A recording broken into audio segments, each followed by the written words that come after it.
মিরাজের ঘটনা নিয়ে আমাদের সমাজে, বিশেষ করে আলেম সমাজে একটা মুখরোচক গল্প আছে। গল্পটা হচ্ছে যে মুহাম্মদ সাল্লাল্লাহু আলাইহি ওয়াসাল্লাম মিরাজে গেলেন, সপ্তম আসমানে আল্লাহর কাছ থেকে তিনি 50 ওয়াক্ত নামাজ নিয়ে ফিরছিলেন। প্রতিমধ্যে পঞ্চম আসমানে মুসা নবীর সাথে সাক্ষাৎ। মুসা নবী তাকে জিজ্ঞেস করলেন, কি নিয়ে আসছেন? তিনি বললেন, আমি আমার উম্মতের জন্য 50 ওয়াক্ত নামাজ নিয়ে আসছি। তো মুসা নবী বললেন, সর্বনাশ, 50 ওয়াক্ত নামাজ আপনার উম্মত পড়তে পারবে না, যান যান যান, কমাই নিয়ে আসেন। তারপর মুহাম্মদ সাল্লাল্লাহু আলাইহি ওয়াসাল্লাম আবার গেলেন, যে আল্লাহকে বলাতে আল্লাহ 5 ওয়াক্ত কমাই দিলেন, 45 ওয়াক্ত নামাজ নিয়ে ফিরলেন। আবার মুসা নবী বললেন যে না, পারবে না, আপনি কমাই নিয়ে আসেন। আবার গেলেন। এইভাবে 9 বার মুহাম্মদ সাল্লাল্লাহু আলাইহি ওয়াসাল্লামকে মুসা নবী বুদ্ধি দিয়ে পাঠালেন।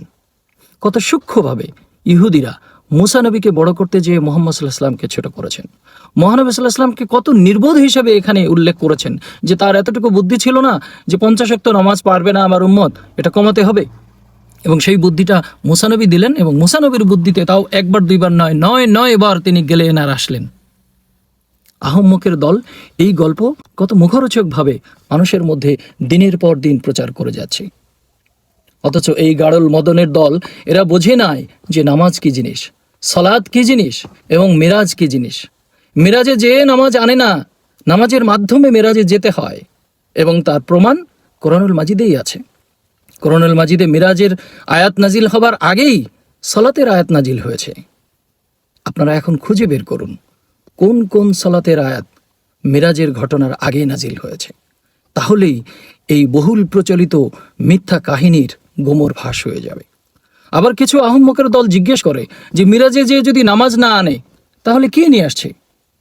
কেন, কিছু কি আনার কথা ছিল? মহানবী সাল্লাল্লাহু আলাইহি ওয়াসাল্লাম মিরাজে যাবার আগে কি বলে গিয়েছিলেন যে আমি যাচ্ছি মিরাজে, তোমাদের জন্য কিছু নিয়ে আসবো? এই বিষয়গুলো আমরা বুঝি না। আমরা বুঝিই না সালাত কি জিনিস, আমরা বুঝিই না মিরাজ কি জিনিস। এই বিষয়গুলো নিয়ে একটু মাথা ঘাটান।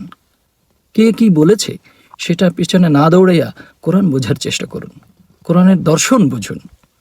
তাহলেই এর আসল রহস্য বুঝতে পারবেন।